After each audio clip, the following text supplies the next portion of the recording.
إن الحمد لله نحمده ونستعينه ونستغفره ونؤمن به ونتوكل عليه ونعوذ بالله من شرور أنفسنا ومن سيئات أعمالنا من يهد الله فلا مضل له ومن يضلله فلا هادي له ونشهد أن لا إله إلا الله وحده لا شريك له ونشهد أن سيدنا وسندنا وحبيبنا ومولانا محمدا عبده ورسوله أما بعد فقد قال الله تعالى في كلامه المجيد وفي فرقانه الحميد সকলেই পড়ি আউযু বিল্লাহি মিনাশ শাইতানির রাজীম বিসমিল্লাহির রাহমানির রাহিম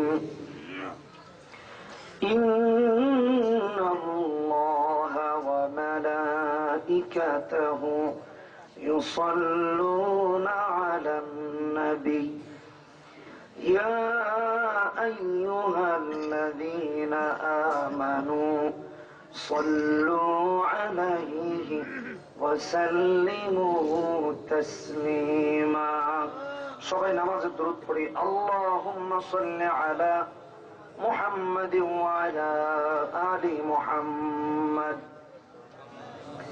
كما صليت على إبراهيم وعلى آل إبراهيم إنك حميد مجيد اللهم بارك على محمد وعلى آل محمد كما باركت على إبراهيم وعلى آل إبراهيم إنك حميد مجيد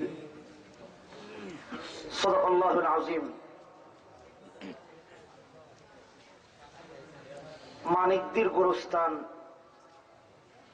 মুন্সি গহের আলী জুলমত আলী দারুল উলুম আরাবিয়া মাদ্রাসার উদ্যোগে আয়োজিত আজকের এই 21তম ওয়াজ মাহফিলের সম্মানিত সভাপতি হযরতুল আল্লাম ইমরান খান বারাকাল্লাহু তাআলা ফি হায়াতিহি দীর্ঘ সময় আলোচনা করেছেন হযরত আল্লামা আকরাম হোসেন নাটোরি, তার আগে হযরত মাওলানা আব্দুল আজিজ সাহেব সহ অন্যান্য উলামায়ে কেরাম, ডানে বামে সামনে পেছনে উপস্থিত হযরত উলামায়ে কেরাম, পিতৃতুল্য বাবারা, যুবক বন্ধুরা, পর্দার অন্তরালে অবস্থানরত মা বোনেরা, সকলকে মোবারকবাদ জানিয়ে আল্লাহ সুবহানাহু ওয়া তাআলার দরবারে শুকর আদায় করছি, যিনি ভালোবেসে মহব্বত করে আমাদের সবাইকে আজকের মাহফিলে আসার এবং বসার সুযোগ করে দিয়েছেন, এজন্য বলি আলহামদুলিল্লাহ। কোরআন কারীমের একটি সূরার ব্যাপারে আলোচনা করব। যার আলোচনা হবে তার সম্পর্কে আগে একটু পরিচয় দিব।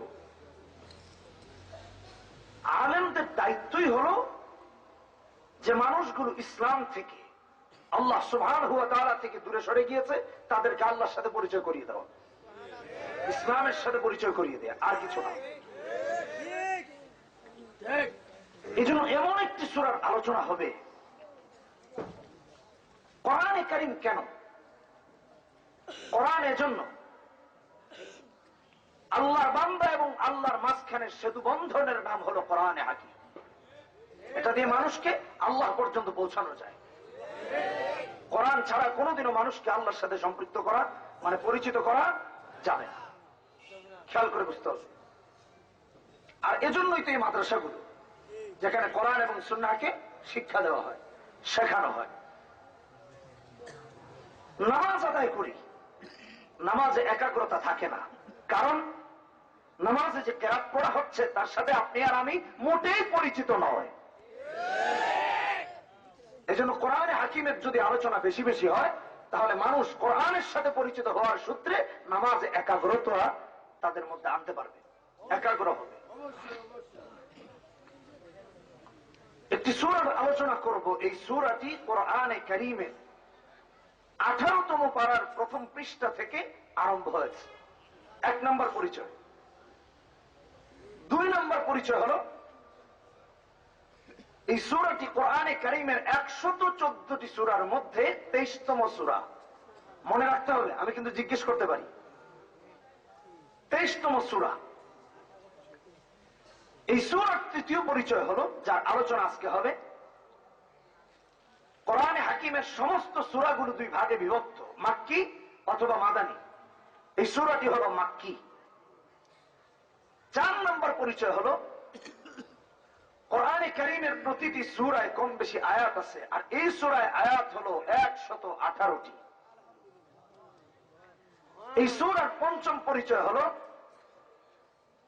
কোরআনে কারীমের প্রতিটি সূরার এক বা একাধিক নাম আছে। এই সূরার নাম হলো আল মুমিনুন, অর্থাৎ সমস্ত মুমিনদের নামে আল্লাহ সুবহানাহু ওয়া তাআলা কোরআনে হাকিমে একটা সূরার নামকরণ করে দিয়েছেন। আলহামদুলিল্লাহ বলেন। কত বড় সৌভাগ্যের বিষয়, চিন্তা করেন। এই সূরার 6ষ্ঠ পরিচয় গেল। 7ম পরিচয় হলো একজন মুমিন কি করে আল্লাহ জান্নাত পর্যন্ত পৌঁছতে পারে, শুধু জান্নাত না, জান্নাতুল ফিরদাউসের মালিক হতে পারে, আল্লাহ সেই বৈশিষ্ট্যগুলো এই সূরাতে উল্লেখ করে দিয়েছেন। কি করলে আমরা আল্লাহর জান্নাত পর্যন্ত পৌঁছাতে পারবো? আমার তো মনে হয় এছাড়া আর কারো কোনো উদ্দেশ্যই হতে পারে না। এটাই আমাদের উদ্দেশ্য, এটাই আমাদের তাফসীরের উদ্দেশ্য, এটাই আমাদের মাহফিলের উদ্দেশ্য। সূরার নামগুলো অনেক সূরাতে আছে, আবার কিছু সূরায় উল্লেখ নাই। যেমন কুল আউযু বিরাব্বিন নাস, সূরার নাম নাস, সূরার শুরুতেই আছে নাস। কুল হুয়াল্লাহু আহাদ থেকে শেষ পর্যন্ত সূরার নাম ইখলাস, কিন্তু কোথাও ইখলাস নাই। এটা বোঝানোর জন্য বলছি। এই সূরার নামটি সূরার প্রথম আয়াতের 3য় শব্দেই আছে, কদ আফলাহাল মুমিনুন। আল্লাহ 3য় শব্দে সূরার নাম উল্লেখ করে দিয়েছেন। সংক্ষিপ্ত আকারে সূরার পরিচয় তুলে ধরলাম। সূরাটি 18তম পারায়। 114টি সূরার মধ্যে এই সূরাটি 23তম। কোরআনের মাক্কি মাদানী সূরাগুলোর মধ্যে এই সূরাটা হলো মাক্কি। এবং এই সূরার নাম হলো আল মুমিনুন, অর্থাৎ সমস্ত মুমিনদের নামে আল্লাহ সুবহানাহু ওয়া তাআলা এই সূরার নামকরণ করে দিয়েছেন, আর ঘোষণা করে দিয়েছেন এই সূরাতে উল্লেখিত বিষয়গুলোর উপর যদি কেউ আমল করে, সে আল্লাহর জান্নাতুল ফিরদাউসের মালিক হয়ে যাবে। এর চেয়ে বড় সৌভাগ্যের আর কিছুই হতে পারে না। এজন্য খুব মনোযোগের সাথে আমাদেরকে শুনতে হবে। এই আয়াতের শানে নুজুল রয়েছে, খেয়াল করে শুনেন। তাফসীর রুহুল মাআনি এবং রুহুল বায়ানে এসেছে, নবীদের কাছে যখন ওহী আসতো, মৌমাছি চললে পরে যেমন আওয়াজ হয়, এরকম গুনগুন আওয়াজ হতো। একবার নবীজির কাছে ওহী এসেছে, ওহী আসার সাথে সাথেই নবীজি দুহাত তুলে আল্লাহর কাছে দোয়া করতে আরম্ভ করেছেন, দোয়া করতে আরম্ভ করেছেন। এত সুন্দর দোয়া করলেন, কিয়ামত পর্যন্ত এত সুন্দর দোয়া পৃথিবীতে আর কেউ দেখাতে পারবে না। এত সুন্দর দোয়া।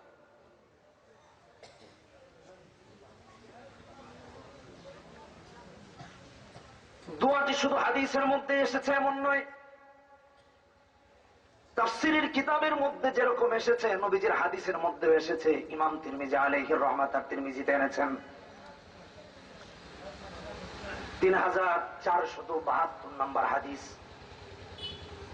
ওহী আসার পর পর নবীজি আল্লাহর কাছে হাত তুলে দোয়া করতে লাগলেন, আল্লাহুম্মা জিদনা ওয়া লা তানকুসনা ওয়া আকরিমনা ওয়া লা তুহিদনা ওয়া আ'তিনা ওয়া লা তাহরিমনা ওয়া আথিরনা ওয়া লা তুসির আলাইনা এই দোয়াটি নবীজি আল্লাহর কাছে করতে লাগলেন। দোয়া শেষ হয়ে গেল, নবীজি হাত নামালেন। হাত নামিয়ে আল্লাহ রসুল বলতে লাগলেন, قد أفلح المؤمنون الذين هم في صلاتهم خاشعون। এই আয়াতগুলো তিলাওয়াত করেছেন। কি ধারাবাহিকতা চিন্তা করে দেখেন। নবীজির কাছে ওহী এসেছে, ওহী আসার পর নবীজি হাত তুলেছেন। আমার কথা কি শুনতে পাচ্ছেন? নবীজির কাছে ওহী এসেছে, ওহী আসার পর পর আল্লাহ রসুল দুহাত তুলে দোয়া করেছেন। দোয়া করার পর পর এই আয়াতগুলো তিলাওয়াত করেছেন, 11টি আয়াত। ধারাবাহিকতাটা একটু বুঝতে হবে। নবীজির কাছে ওহী আসলো, ওহী আসার পর পর আল্লাহ রসুল হাত তুলে দোয়া করলেন। দোয়া শেষ হয়ে গেল, নবীজি আয়াতগুলো তিলাওয়াত করলেন। আর তিলাওয়াত করে বললেন, আমার উম্মতদের মধ্যে আল্লাহর যে বান্দা বান্দি এই আয়াতগুলোতে উল্লেখিত এই 7টি গুণাবলীর উপর আমল করবে, ওই সমস্ত বান্দা বান্দিরা আল্লাহ তাআলার জান্নাতুল ফিরদাউসের মালিক হয়ে যাবে। 7টি বৈশিষ্ট্যের কথা আল্লাহ রাসূল এই সূরাতে উল্লেখ করেছেন। প্রথম 11টি আয়াত খুবই গুরুত্বপূর্ণ, এবং দোয়া করেছেন এত সুন্দর দোয়া, হে আল্লাহ আমাদের উপর আপনার নিয়ামতকে বাড়িয়ে দেন, কমায়া দিয়েন না। সুবহানাল্লাহ বললেন। আমাদেরকে সম্মানিত করুন, লাঞ্ছিত করবেন না। বেশি করে প্রদান করেন, বঞ্চিত করবেন না। সমস্ত উম্মতদের মধ্যে উম্মতে মুহাম্মাদীকে সবচেয়ে বেশি আপনার পছন্দনীয় করে নেন, আমাদের উপরে আর কাউকে পছন্দের করবেন না। এবং আমাদের উপর খুশি হয়ে যান, আমাদেরকেও খুশি করে দেন। সুবহানাল্লাহি ওয়া বিহামদিহি।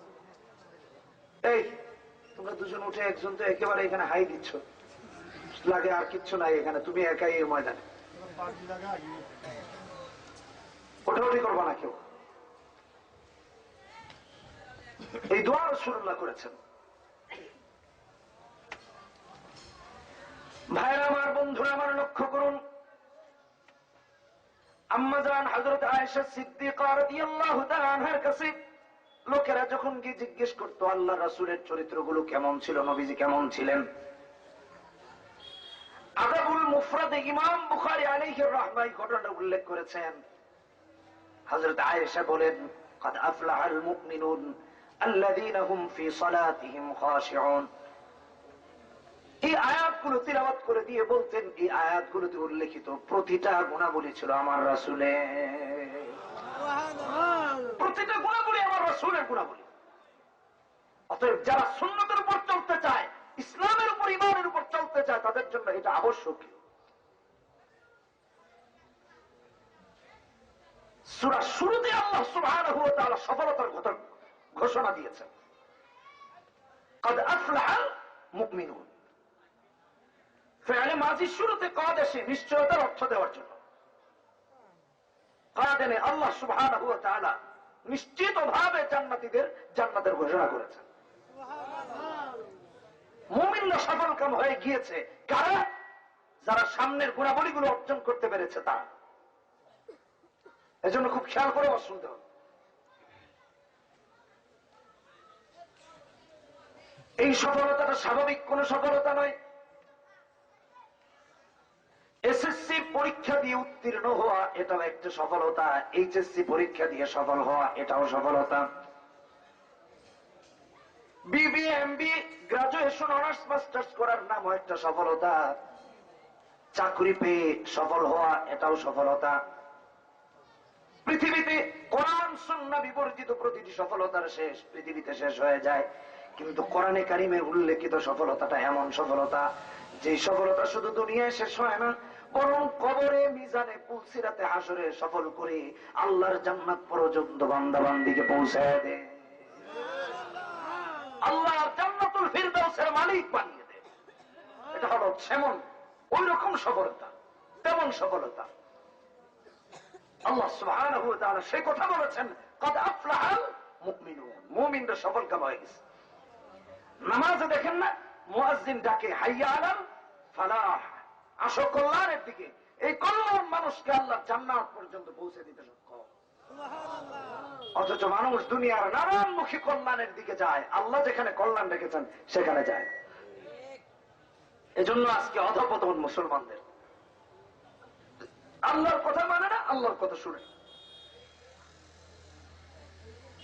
জান্নাতি হওয়ার জন্য প্রথম যে গুণাবলী, প্রথম যে বৈশিষ্ট্যের অধিকারী হওয়া উচিত, সেটা হলো নামাজে বিনয়ী হওয়া। আল্লাযীনা হুম ফী সালাতিহিম খাশিউন।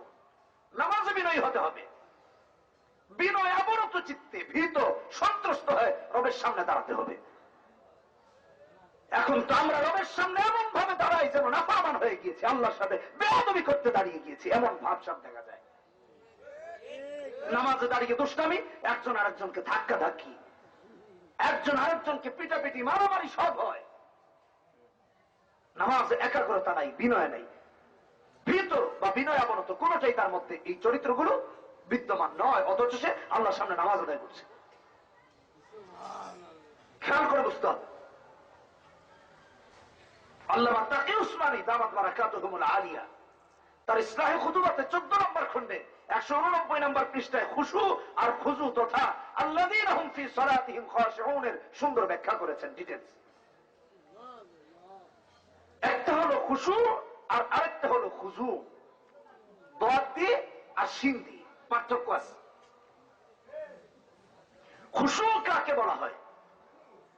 নিজের অন্তরটাকে, নিজের কলিজাটাকে, আত্মাটাকে রবের সামনে বিনয় অবনত চিত্তে দাঁড় করিয়ে দেওয়া।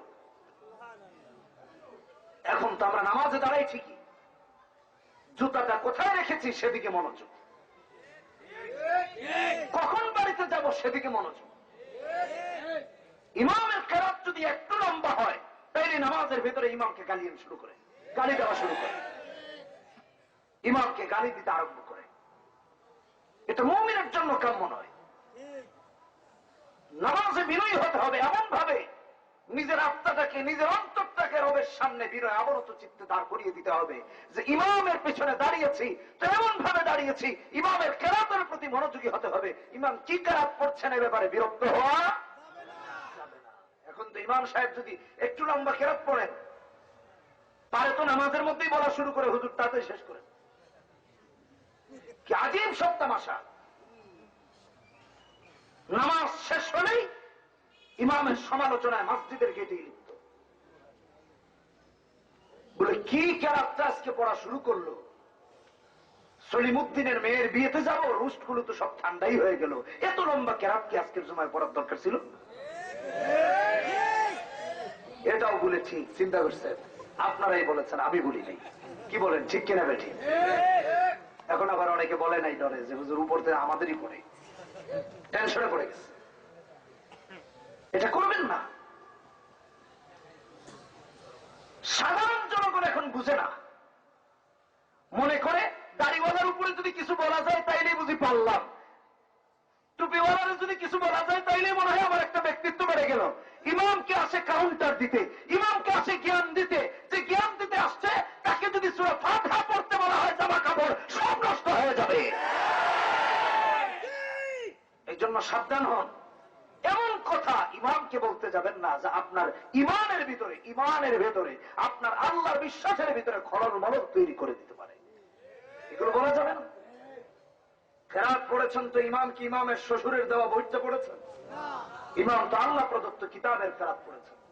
আপনি কাউন্টার ইমামকে দেন নাই, আপনি তার কোরআনে হাকিমের তিলাওয়াতকে দিয়েছেন, মানে আল্লাহকে দিয়েছেন। অতএব সাবধান।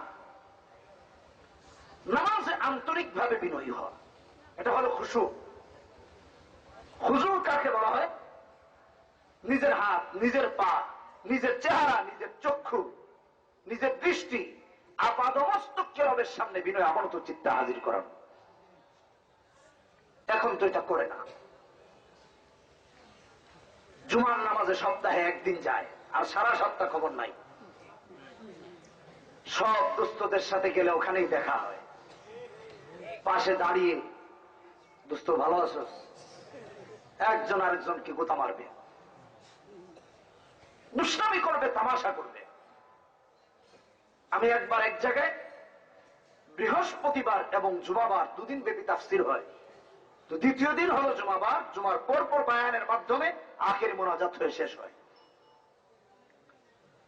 তো আমরা ওখানে যাচ্ছিলাম, মুসাফির পথিমধ্যে যেহেতু নামাজের সময় হয়ে গেল, আমরাও সে মসজিদে উঠে গেলাম। বেশ কিছু বছর আগের ঘটনা, আমি এলাকার নাম বলছি না, তাহলে ওই এলাকার মানুষেরা বলবে হুজুর শুধু আমাদের দুর্নাম করে বেড়ায়, এটা খারাপ দেখা যায়, একটু থাক। আল্লাহু আকবার। তো আমরা যেহেতু মুসাফির একটু দেরিতেই উঠেছি মসজিদে। মসজিদের তৃতীয় তলায় আমাদের জায়গা হয়েছে, তৃতীয় তলার প্রথম কাতারে ডান পাশে।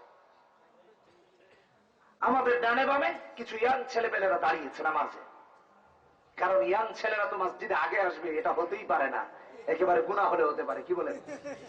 হ বলে মায়ের একটা মাটিতে পড়বে না, গুনাহ হবে। উচিত ছিল এলাকার যুবকদেরকে মসজিদে সবার আগে আসা, কিন্তু এখন আমরা দেখতে পাই যারা লাঠি ভর দিয়ে আসে, যারা মাযুর, যারা বার্ধক্যে উপনীত হয়েছেন, তারা মসজিদে আগে আসেন। আর তারা যখন আসেন তখন যুবকগুলো বিছানায় শুয়ে শুয়ে ঘুমায়। এটা মুসলমানের জন্য উচিত নয়। তোরা কোন ঠিক কিনা বেঠি? এই এলাকার যুবকেরা মসজিদে আগে আসবেন তো? আসবা তো ইনশাআল্লাহুল আযীজ। মনে যেন থাকে মুরব্বীদের আগে আসতে হবে। তাদের অবস্থা এমন, মসজিদ যদি 10 তলা হয়, এদেরকে নিচতলায় পাবেন না, এরা সবার উপরে থাকবে। এত পরে আসে যে নিচের কোন কাতারেই তার জায়গা হয় না, কোন তলায়ও তার জায়গা হয় না। যদি জিজ্ঞেস করা হয় কিরে ভাই তুই প্রতিদিন 10 তলায় এসে নামাজ পড়িস কেন? আল্লাহর সাথে সম্পর্ক ভালো তো তাই উপরে উপরে থাকি। বলে এতে কেমনে কি? আল্লাহর কাছে থাকি, আল্লাহর কাছের মানুষ। বলে কেমনে কি?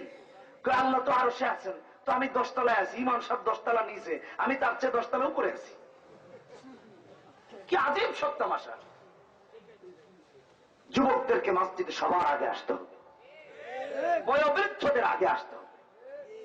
যে সমাজের যুবকরা ঠিক হয়ে যায়, সে সমাজে চুরি থাকে না, জেনা থাকে না, ধর্ষণ থাকে না, দুর্নীতি থাকে না, লুণ্ঠন থাকে না, মাদক চোরাচালানি থাকে না, অস্ত্র চোরাচালানি থাকে না। সেই এলাকা আল্লাহর রহমতে পরিণত হয়ে যায়। কথা বলেন ঠিক কিনা বেটি? আল্লাযীনা হুম ফী সালাতিহিম খাশিউন, নামাজে বিনয়ী হওয়া। দাঁড়ালাম নামাজে, রুকুতে গেলাম, ওই যে বলছিলাম সে মসজিদে নামাজ আদায় করছি। রুকু থেকে দাঁড়িয়ে সিজদায় যাব, তো আমার বাম পাশের জনের পাশায় নিতম্বে পেছন থেকে এমন জোরে হ্যাক মারলো, ওই বেচারা সামনের দেয়ালে গিয়ে উল্টে পুল্টে পড়লো। এই বুঝি নামাজের অবস্থা, এই বুঝি নামাজ। আমি তো টেনশনে পড়ে গেলাম, আল্লাহ রাফি বিন মনির বলে কথা, যদি আমার পাশায় একটা বসায়া দেয় তো কি অবস্থা হবে? পাশের জনকে যদি মারতে পারে তো আমি তো সাথে ভয় পড়ে গেছি। এটা উচিত নয়, এটা নামাজ নয়। সিজদায় গেলাম, প্রতি রাকাতে তো 2টি করে সিজদা। এক সিজদায় গেলাম তো দেখছি একজন উঠে আরেকজনের পাশায় ঠাস করে থাপ্পড় বসায়া দিয়ে আবার সিজদায়। নাকি পীর সাহেব কিছুই বুঝে না, একেবারে ফেরেশতা নাজিল হলো মাত্র। তো যে বেচারা থাপ্পড় খেয়েছে সে আবার উঠে খুঁজে যে আমার কে মান, অথচ নামাজে ডাইনেও খুঁজে বামেও খুঁজে। কি আজীব অবস্থা। তো যে বেচারা খুঁজলো যে আমাকে কে মেরেছে, ঠিক করে চিন্তা করে যে ও মেরেছে, ও আবার দ্বিতীয় সিজদার মধ্যে কি ওর পাশে একটা থাপ্পড় বসায় দিয়ে সেও আবার আল্লাহর ওলি একেবারে, যেমন দুনিয়ার কিছুই বুঝে না। এটা নামাজ নয়। হুজুর আসছেন, হুজুর সম্পর্কে আমি অনেক কথা শুনেছি। হুজুর দেশের বাহিরে পড়ে এসেছেন, অনেক বড় আলেম। হুজুর ফতোয়া দিবেন, আমি দিব না। কেউ যদি বুঝে শুনে স্বেচ্ছায় রবের সামনে দাঁড়িয়ে তামাশা হিসেবে এটা করে, তার ইমান চলে যাবে, সে মুরতাদ হয়ে যাবে। রবের সামনে দাঁড়িয়ে তামাশা করার জায়গা না। ইবাদত তো করার মাধ্যম ছিল এমন। মুসলিম শরীফের হাদিস, কিতাবুল ঈমানের প্রথম হাদিস, আন তা'বুদাল্লাহ কাআন্নাকা তারাহু ফাইন লাম তাকুন তারাহু ফাইন্নাহু ইয়ারাক। শুধু নামাজ নয়, প্রতিটা ইবাদত মুসলমান তো এমন ভাবে করবে যে আমি আমার আল্লাহকে দেখছি, আল্লাহকে দেখার মতো অন্তর্দৃষ্টি হয় নাই, তো এমন ভাবে করবে যে আমার রব আমাকে দেখছে। তাহলে রবের সামনে দাঁড়িয়ে ফাজলামি করেন, পৃথিবীর কোন প্রাইম মিনিস্টারের সামনে দুষ্টামি করতে পারবেন? তাহলে সব হাকিমদের হাকিম যিনি, তার সামনে দুষ্টামি কিভাবে করেন? অতএব সাবধান হন, নিজের ঈমান যেন নষ্ট না হয়ে যায়। নামাজকে নিয়ে ব্যঙ্গ করে এই কিছুদিন পর তারাবি আসতেছে। ইউটিউবে ফেসবুকে দেখবেন অসংখ্য ভিডিও ভাইরাল হয়। নাস্তিকরা, বামপন্থীরা নামাজকে নিয়ে ট্রোল করার জন্য সেসব ভিডিও দিয়ে দেয়। তারাবিতে এমন ভাবে পড়ে, না নামাজের আরকান আহকাম তাদিলে আরকান ঠিক আছে, না কোরআনে কারীমের তিলাওয়াতের তাকতিল ঠিক আছে, কোনটাই ঠিক নাই, কোনটাই ঠিক নাই। সূরা ফাতিহা থেকে নিয়ে কেরাত পর্যন্ত না সে বুঝে, না তার পিছনে যারা আছে তারা বুঝে, কেউ বুঝে না। কয় হুজুর কি হয়েছে, আল্লাহ তো বুঝবে, অসুবিধা নেই। এটা নামাজ না, এটা নামাজ না।